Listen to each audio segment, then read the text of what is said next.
नमस्कार मंडळी. आज मी जेवायला रस्सम करणार आहे. टोमॅटोचं वेगळंच करणार आहे. तर त्याच्यात तुम्ही बघू शकाल, हे कच्चे टोमॅटो घेतलेत, कोथिंबीर घेतली, हे छोटे छोटे तुकडे करून घेतलेत. पण खूप छान पिकलेले टोमॅटो घ्यायचे, कच्चे घ्यायचे नाही आहेत. छान लाल झालेले कच्चे टोमॅटो घ्यायचे. त्याच्यानंतर ते मिक्सरमध्ये फिरवायचे. आता मी एक घाणा मिक्सरमध्ये फिरवून घेतलेला होता, तो मी तुम्हाला दाखवते. हे बघा, त्याचा असा हा चोथा निघाला आहे. हा चोथा घ्यायचा नाही आहे. त्याच्याऐवजी आपल्याला हा फक्त टोमॅटोचा ज्यूस घ्यायचा आहे आणि हा चोथा आपल्याला रस्सममध्ये वापरायचा नाही आहे. पण आता हा छान असा चोथा, छान मिश्रण सगळा टाकून तर देता येत नाही. त्यामुळे हा जो चोथा सगळा निघणारा आहे, तो मी उद्याच्या भाजीला कांद्याच्या फोडणीत टाकून देणार आहे. म्हणजे मग तो वापरला जाईल. आता पूर्ण टोमॅटोचा हा मी सगळा रस काढून घेतलेला आहे. हे बघा, तुम्ही बघू शकाल ह्याची कन्सिस्टन्सी आता जरा थोडीशी जाडसर आहे, ठीक आहे.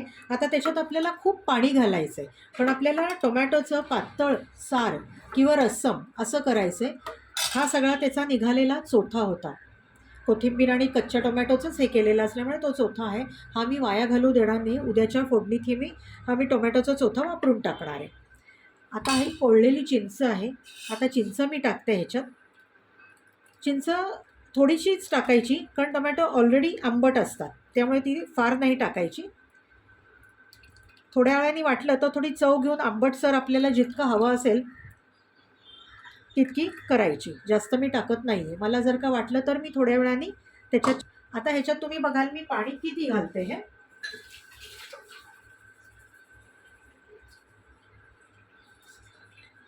हे बघा, आता ह्याच्यात आपल्याला छान सरभरीत असं पातळ करायचं आहे. आता एक भांडं मी पाणी घातलेलं आहे. आम्ही 4 जण जेवणार आहे. नुसता भात आणि रस्सम असंच आहे. आणि रस्सम हे जरा पातळच चांगलं लागतं, घट्ट चांगलं लागत नाही, नाही तर मग त्याचं सांबार होतं. मी अजूनही पाणी घालणार आहे.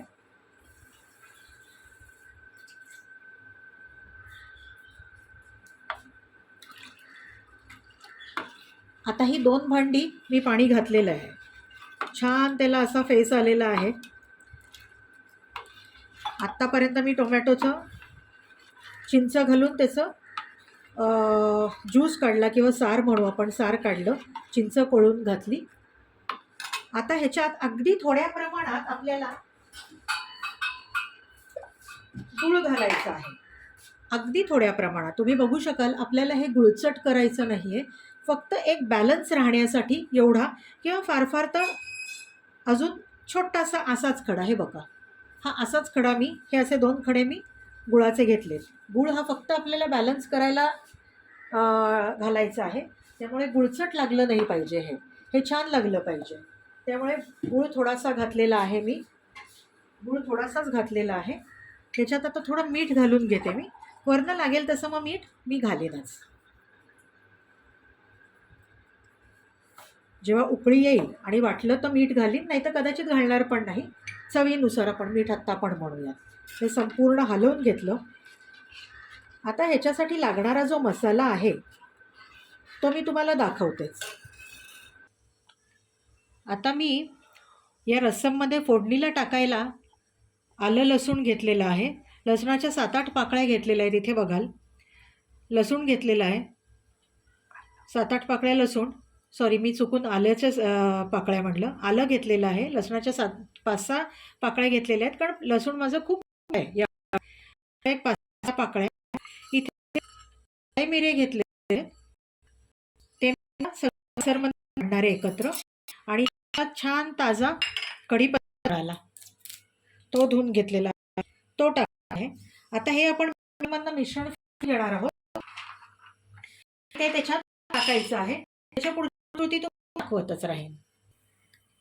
आता हा आपला आलं लसूण काळे मिरे आणि कढीपत्ता ह्याचा हा भरडा असा मसाला तयार झाला आहे. हे बघा, असा थोडा जाडसरच मिक्सरमध्ये वाटून घ्यायचा, म्हणजे जरा तो छान तोंडात आला की त्याचा स्वादही वेगळाच येतो. हे बघा, हा सगळा मी या टोमॅटो ज्यूसमध्ये म्हणा किंवा टोमॅटो सारमध्ये घातलेला आहे. मिक्सरमध्ये थोडंसं पाणी टाकून मी घेणार आहे, म्हणजे मग तो सगळाच एकत्र होईल.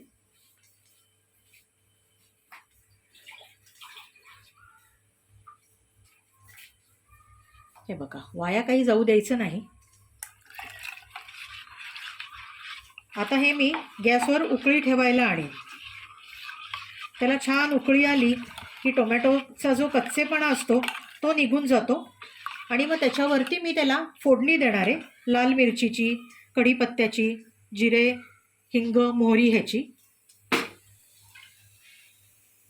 एकीकडे तुम्ही बघू शकाल माझा कुकर लागलेला आहे. मी लेमन राईस करणार आहे त्याच्याबरोबर खायला. आता मी फोडणी देईन जरा उकळी आल्यावर. आता मला इथे फोडणी करायची आहे आपल्या टोमॅटो रसमला. त्याच्यासाठी मी थोडी उडीद डाळ घेतली आहे. चुकून माझ्या हातनं उडीद डाळ थोडी ओली झाली, त्यामुळे कदाचित फोडणी ओढणार आहे. जिरं घेतलं आहे. हे बघा, इथे बघाल तुम्ही, छान कढीपत्ता घेतला आहे आणि लाल मिरचीची फोडणी मी ही करणार आहे आणि हिंग टाकणार आहे वरनं. आता बघा,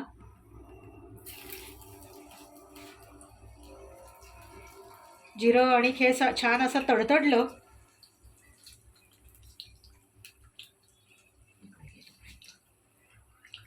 तोपर्यंत ह्याला चांगली उकळी येईल. आपली फोडणी होईपर्यंत गॅस मी मोठाच ठेवला आहे जरा, तर माझी फोडणी जळेल. आता त्याच्यावर मी कढीपत्ता टाकते.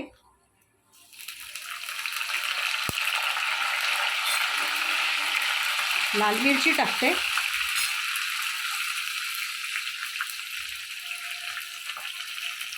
आणि जरा हिंग टाकणार आहे. हिंगाने एक प्रकारचा छान स्वाद येतो. फोडणीचा गॅसही थोडा मोठाच करते, पण तिथे माझं सार किंवा टोमॅटो रस्सम हे उकळत आलेलं आहे.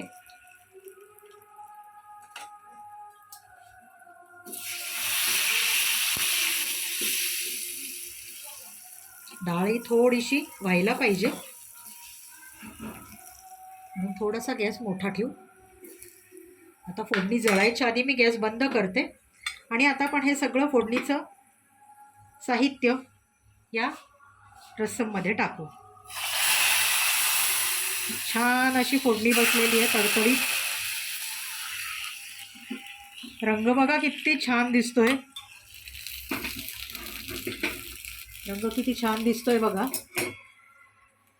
आता याला छान शिजू दे, उकळी येऊ देत. एक उकळी आली की मी आता गॅस बंद करणार आहे. बाकी सगळं माझं ह्याच्यात घालून झालेलं आहे. एक उकळी मात्र यायला पाहिजे, म्हणजे टोमॅटोचा कच्चेपणा मगाशीच गेलेला आहे. आता छान उकळी आली त्याला की एकीकडे माझं टोमॅटो रस्सम तयार झालं. भात शिजलेला आहे माझा. कुकरमध्ये लावला आहे मी भात, नाही तर मी बहुतेक भात भांड्यात लावते अशा वेळेला, पण आज जरा घाई असल्यामुळे कुकरला लावला आहे. मग मी भाताची रेसिपी तुम्हाला दाखवेनच. बघा, अशी छान खळखळ खळखळ उकळी आलेली आहे त्याला.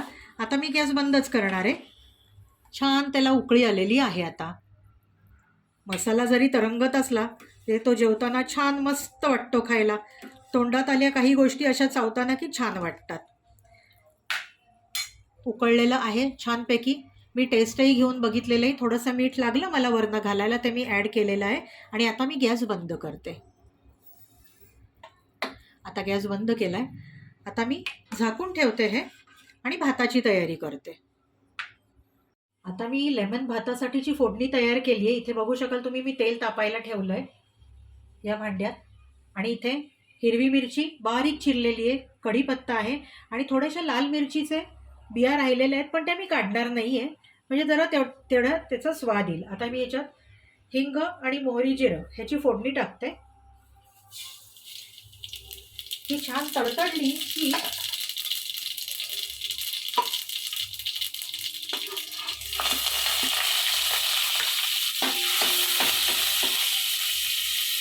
हरभरा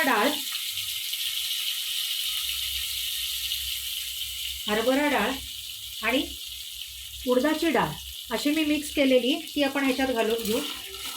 चांगली परतून घेऊ.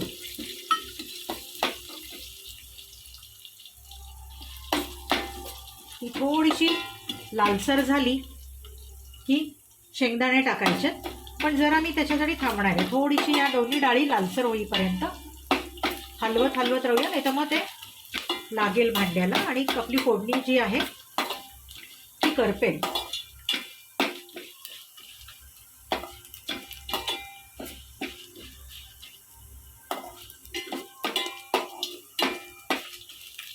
वास सुटलाय छानपैकी फोडणीचा आणि डाळींचा. कढीपत्ता ताजा असल्यामुळे छान वाटतोय घास घालायला. पण आज तुम्ही बघाल माझ्याकडे लिंबू जे आहे ते ताजं नाही आहे. 4-5 दिवसापूर्वी आणून ठेवलं होतं फ्रीजमध्ये आणि मी विसरले होते की लिंबू आहे घरात. पण हरकत नाही, खूप रसदार लिंबू आहे. पण आज मी तेच घालणार आहे, ते काही खराब झालेलं नाही आहे. डाळी होत आल्यात, आता मी शेंगदाणे टाकते त्याच्यावर. छान परतते.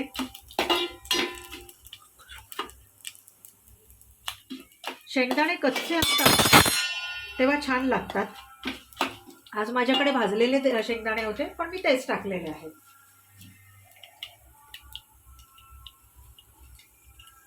आता मी हळद टाकते.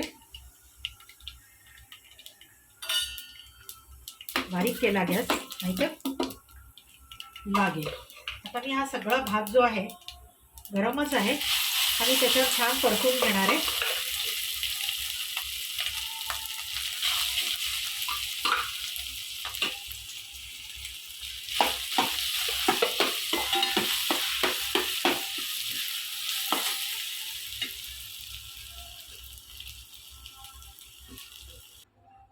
हळद घालून छान परतला मी आता तो भात.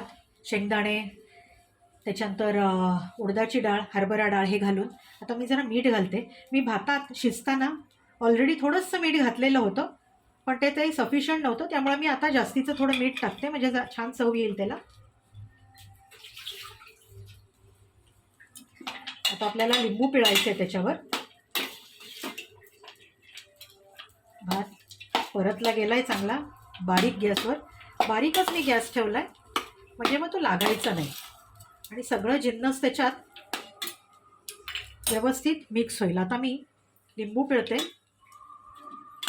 लिंबू मी अर्धेच घेतलेलं आहे, जास्त आंबट करायचं नाही आपल्याला ते.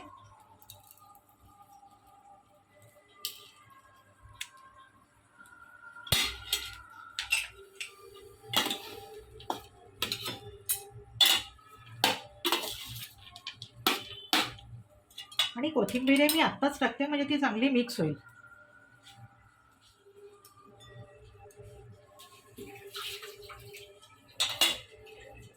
आता हे मी चांगलं हलवून घेते, मिक्स करते आणि एक वाफ यायला फक्त मी झाकून ठेवणार आहे बारीक गॅसवर. म्हणजे त्याच्यावर फक्त एक वाफ येऊ देत म्हणजे टाकलेलं मीठ, लिंबू हे चांगलं भाताला मुरेल आणि लागेलही. आता हे मी झाकून ठेवते.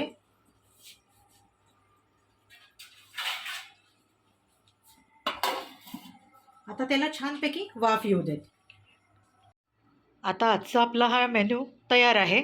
लेमन राईस, टोमॅटोचं सार आणि मागच्या आठवड्यात कैरीचं लोणचं घातलं होतं घरी ते थोडंसं. तर मुलांना हे असा मेनू संध्याकाळचा आवडतो, आपल्यालाही आवडतो. काहीतरी उन्हाळ्याचं आपल्याला जेवण जात नाही, मग असं साधंसुधं आणि काहीतरी लाईट असलं की जरा खाल्लं जातं.